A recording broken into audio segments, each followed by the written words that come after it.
ആറ്റൂർ ശ്രീ കാർത്തേനി ഭഗവതി ക്ഷേത്രത്തിൽ ക്ഷേത്ര പുനരുദ്ധാരണ പ്രവർത്തനങ്ങൾ പുരോഗമിക്കുന്നു. പുനരുദ്ധാരണ പ്രവർത്തനങ്ങളിലേക്ക് ഉദാരമായി സംഭാവന ചെയ്തുകൊണ്ട് ഭക്തജനങ്ങളുടെ സഹകരണവും പ്രതീക്ഷിക്കുന്നു. അധ്വാനിച്ചുൽപാദിപ്പിച്ച നെല്ല് കൊയ്തെടുക്കാനാവാതെ ദുരിത ജീവിതം. പ്രതിസന്ധിയിലായ വെള്ളക്കെട്ട് മൂലം മനമിടർന്ന് കൃഷി ഉപേക്ഷിക്കാനുള്ള തീരുമാനവുമായി കൊണ്ടാഴിയിലെ നെൽകർഷകർ. മായന്നൂർ കലംകണ്ടത്തൂർ പാടശേഖരത്തിലെ നെൽകർഷകരാണ് രണ്ടാം വിള നെൽകൃഷി കൊയ്തെടുക്കുവാനാകാതെ ജീവിത പ്രതിസന്ധിയിൽ അകപ്പെട്ടിട്ടുള്ളത്. ഇവരെ ദുരിതക്കയത്തിലാക്കിയത് നെൽപ്പാടങ്ങളിലെ വെള്ളം ഒഴിഞ്ഞു പോകാത്തതാണ്. കൊയ്ത്തിനായി കൊയ്ത്ത് യന്ത്രങ്ങൾ എത്തുമ്പോൾ ചെളിയിൽ താഴുന്നതുമൂലം കൊയ്ത്ത് സാധ്യമല്ലാത്ത അവസ്ഥയിലാണ്. 40 ഏക്കറോളം വരുന്ന പാടശേഖരത്തിലെ നിരവധി കർഷകരാണ് കൊയ്ത്ത് മുടങ്ങിയതുമൂലം തീരാ സങ്കടത്തിലായിട്ടുള്ളത്. ഇവിടെയുള്ള നെൽപ്പാടങ്ങളിൽ ചില ഭാഗങ്ങളിൽ കൊയ്ത്ത് യന്ത്രമെത്തി കൊയ്ത്ത് നടത്തിയെങ്കിലും പാടങ്ങളിൽ വെള്ളക്കെട്ട് മൂലം കൊയ്ത്ത് യന്ത്രം ചെളിയിൽ താഴുന്നതിനാൽ കൊയ്ത്ത് നിർത്തിവച്ചിരിക്കുകയാണ്. വിവിധ നെൽപ്പാടങ്ങളിലെ നെൽക്കതിരുകളെല്ലാം നാശമായി കഴിഞ്ഞു. ഇനി കൃഷിയിലേക്കില്ല എന്ന ഉറച്ച നിലപാടിലാണ് കർഷകർ. കലംകണ്ടത്തൂർ പാടശേഖര സമിതിയിലെ പാരമ്പര്യ കർഷകനായ പി പരമശിവൻ മേഖലയിലെ കർഷകരുടെ ദയനീയാവസ്ഥ വിവരിക്കുന്നു. ചീരക്കുഴി ഇറിഗേഷൻ നിന്ന് വരുന്ന വെള്ളത്തിൻ്റെ ഇതോടുകൂടിയിട്ടാണ് നമ്മൾ കൃഷി ചെയ്തുകൊണ്ടിരിക്കുന്നത്. അത് 2 വിള ഇപ്പം ഞങ്ങൾക്ക് ചെയ്യാൻ പറ്റാത്തൊരവസ്ഥ വന്നു. പിന്നീട് പക്ഷേ കൃഷി ഉപേക്ഷിക്കാനുള്ള മടി കൊണ്ട് വീണ്ടും അതിന് വിത്ത് വാങ്ങി ഞങ്ങൾ പണിതിട്ട് ആ ജനുവരി ഫെബ്രുവരി മാസത്തിലെങ്കിലും കനാല് കെട്ടിയിരുന്നെങ്കിൽ മാത്രമാണ് ഞങ്ങൾക്ക് ഈ കൃഷി കൊയ്തെടുക്കാൻ പറ്റുമായിരുന്നുള്ളൂ. ഇപ്പോൾ ആ കനാല് കെട്ടാൻ താമസം വന്നതും ഞങ്ങളുടെ ഈ കനാലിനെ ആശ്രയിച്ച് കൃഷി ചെയ്യുന്ന എല്ലാ കർഷക സമിതിയും ഒത്തൊരുമിച്ചൊരു തീരുമാനമെടുത്താൽ മാത്രമേ തുടർന്ന് കൃഷി കൊണ്ടുപോകാൻ സാധിക്കുള്ളൂ എന്നൊരു അവസ്ഥയിലേക്ക് എത്തിയിരിക്കുകയാണ്. അതിന് ബന്ധപ്പെട്ട അധികാരികൾ എന്തെങ്കിലും ഒരു നടപടി കാണുമെന്നുള്ള വിശ്വാസത്തിലാണ് ഞങ്ങൾ ഇങ്ങനൊരു സംരംഭം ചാനൽ മുഖാന്തരം അറിയിക്കാൻ തീരുമാനിച്ചത്. മാത്രമല്ല ഇപ്പോൾ പണിത കൃഷിയിൽ ഇന്നലെ വന്ന് കൊയ്ത് വണ്ടി താണ് ഇനി കൊയ്യാൻ പറ്റില്ല, നിങ്ങൾ ആളെ വെച്ച് കൊയ്യിച്ചോളൂ എന്നാണ് പറഞ്ഞത്. പക്ഷേ ഒരാൾ തമിഴന്മാരെ വിളിച്ചാൽ കിട്ടാനില്ല, ബാക്കി പുറംപണിക്കാരെ ആരെയും കിട്ടാനില്ല. ഇപ്പോൾ ഇത്രയും നല്ല നെല്ലാണ്, ഒരുപാട് പൈസ മുടക്കി വിള ഇറക്കിയിട്ടുള്ളതാണ്. അത് കൊയ്തെടുക്കാൻ ഒരു മാർഗം കാണാതെ കാരണം ആകെ വിഷമിച്ചിരിക്കുകയാണ്. എന്ത് ചെയ്യണമെന്നുള്ളത് ബന്ധപ്പെട്ട അധികാരികൾ ഞങ്ങൾക്കൊരു നിർദ്ദേശം തരികയാണെങ്കിൽ വളരെയധികം നന്നായിരുന്നു എന്നുള്ളൊരു അഭിപ്രായമാണ് ഞങ്ങൾക്ക് പറയാനുള്ളത്. കർഷകർക്ക് തുടർന്നിവിടെ നെൽകൃഷി ചെയ്യണമെങ്കിൽ കലംകണ്ടത്തൂർ പാടശേഖരത്തിന്റെ സമീപത്തിലൂടെയുള്ള കനാലിലൂടെ നെൽപ്പാടങ്ങളിലേക്കുള്ള വെള്ളത്തിന്റെ ചോർച്ച പരിഹരിക്കുന്നതിന് അധികൃതർ തയ്യാറാവേണ്ടതുണ്ട്.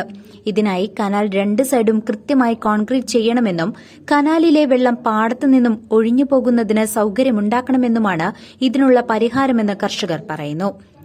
കൊയ്ത്തു മുടങ്ങിയതോടെ വിഷമവൃത്തത്തിലായ കർഷകർക്ക് കൈക്കൊണ്ടെങ്കിലും നെല്ല് കൊയ്തെടുക്കുന്നതിന് തൊഴിലാളികളെ ലഭിക്കാതെ വന്നതും പ്രതിസന്ധിക്ക് ആഴം കൂട്ടി. കർഷകനായ PM പുരുഷോത്തമൻ നായരും കൊയ്ത്ത് സാധ്യമാവാത്ത ദയനീയാവസ്ഥ വിവരിച്ചു. ഗായത്രി പുഴയിലെ ചീരക്കുഴി റെഗുലേറ്ററിൽ നിന്നുമുള്ള ജലസേചന പദ്ധതിയിലെ ചീരക്കുഴി കനാലിനെ ആശ്രയിച്ചാണ് ഇവിടെ കൃഷിയിറക്കുന്നത്. മുൻകാലങ്ങളിൽ കനാലിലൂടെ ഓഗസ്റ്റ് മാസത്തിൽ തുറന്നുവിടുന്ന വെള്ളം ജനുവരിയിൽ അടയ്ക്കുന്ന രീതിയിലായിരുന്നു സംവിധാനം. ഇപ്പോഴാകട്ടെ നവംബറിൽ തുറന്ന് മാർച്ചിൽ അടയ്ക്കുന്ന രീതിയിലാണ് വെള്ളമെത്തുന്നത്.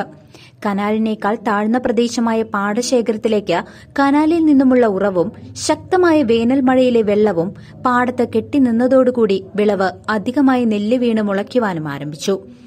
കൊണ്ടാഴി ഗ്രാമപഞ്ചായത്ത് പ്രസിഡന്റ് കെ ശശിധര മാസ്റ്റർ, ഗ്രാമപഞ്ചായത്ത് അംഗം EK മനോജ്, കൃഷി ഓഫീസർ ശ്രീലക്ഷ്മി തുടങ്ങിയവർ നെൽക്കൊയ്ത്ത് അസാധ്യമായ പാടശേഖരത്തിൽ സ്ഥിതിഗതികൾ വിലയിരുത്തുവാനായി എത്തിച്ചേർന്നിരുന്നു.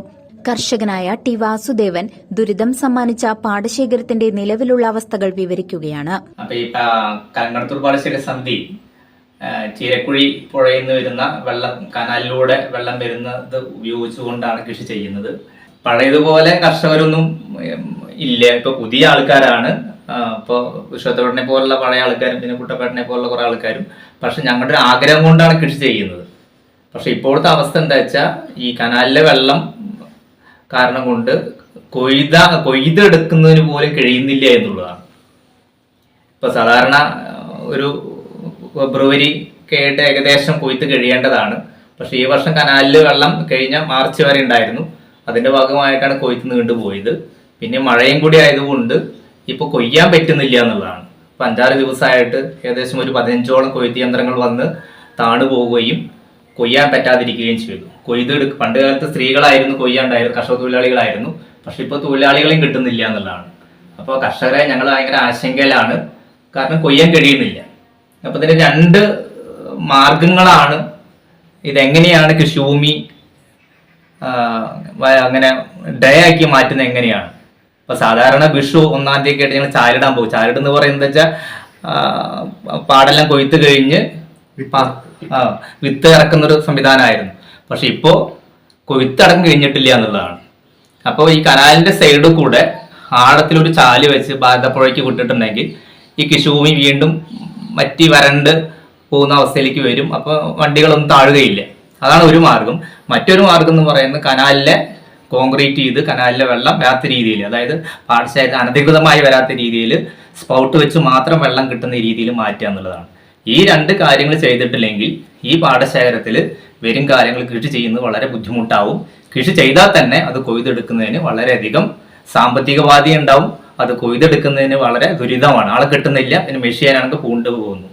ബന്ധപ്പെട്ട അധികാരികൾ ഇനിയെങ്കിലും കർഷകർക്ക് അനുകൂലമായ നടപടി സ്വീകരിച്ചില്ലെങ്കിൽ മറ്റെല്ലാ പ്രദേശങ്ങളിലും സംഭവിച്ചുവരുന്ന കർഷകനെ കൃഷിഭൂമിയിൽ നിന്നും പിന്നോട്ടടിപ്പിക്കുന്ന അവസ്ഥ ഇവിടെയും കാണേണ്ടതായി വരുമെന്നതാണ് യാഥാർത്ഥ്യം. കർഷകരുടെ ജീവിത ദുരിതം വിവരിക്കുന്ന വേളയിൽ പാടശേഖര സമിതിയിലെ കർഷകനായ കെ സന്തോഷ്, കർഷക സമിതി president PM Rajeev, K Ramankutty, V Gopalakrishnan തുടങ്ങിയവർ സന്നിഹിതരായിരുന്നു. ഇവിടെ പ്രശ്നം എന്താണെന്ന് വെച്ചാൽ കനാൽ വെള്ളം ഒരു 10 വർഷം മുമ്പ് വരെ ഒരു ബുദ്ധിമുട്ടുണ്ടായിരുന്നില്ല. ആദ്യകാലത്ത് കനാൽ വെള്ളം വിടാൻ തുടങ്ങിയ അന്ന് സെപ്റ്റംബർ 5-ന് വെള്ളം വിടും. ജനുവരി 30 അല്ലെങ്കിൽ മാക്സിമം ഫെബ്രുവരി 15-ാം തീയതി വരെ വെള്ളം വിട്ടായിരുന്നുള്ളൂ. ആർക്കും ബുദ്ധിമുട്ടുണ്ടായിരുന്നില്ല. ആദ്യത്തെ വെള്ളം പണിയാൻ വന്നു എന്നത് ഇപ്പോൾ പോയിട്ട് വെള്ളം വിടുന്നത് ഒക്ടോബറിലാണ്. അത് നിർത്തുന്നത് ഒരു കൃത്യതയൊന്നുമില്ല. അവിടെ കഴിയുമ്പോൾ നിർത്തും. അങ്ങനെ ആയി പോയിരിക്കണം.